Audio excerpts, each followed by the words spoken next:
যে মর্যাদা, যে শ্রেষ্ঠত্ব, এই লাইলাতুল কদরের শ্রেষ্ঠত্ব হয়েছে কোরআন নাজিলের কারণে। বলেন সুবহানাল্লাহ। সূরাতুল কদরের মধ্যে আল্লাহ কি বলেছেন? ইন্না আনজালনাহু ফি লাইলাতিল কদরি ওয়া মা আদরাকা মা লাইলাতুল কদর লাইলাতুল কদর খায়রুম মিন আলফি শাহর। বলেন সুবহানাল্লাহ।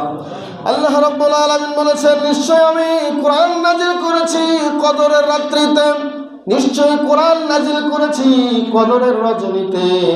হে নবী, আপনি কি জানেন কদরের রাতটা কি? আল্লাহ পরের বাক্যেই বললেন, লাইলাতুল কদরে খায়রুম মিন আলফি শাহর। লাইলাতুল কদর হলো 1000 মাসের চেয়েও উত্তম। সুবহানাল্লাহ। 1000 মাসের সমান নয়, লাইলাতুল কদর হলো 1000 মাসের চেয়েও উত্তম। সমান বললে এটা অনুবাদে ভুল হবে। 1000 মাসের চেয়ে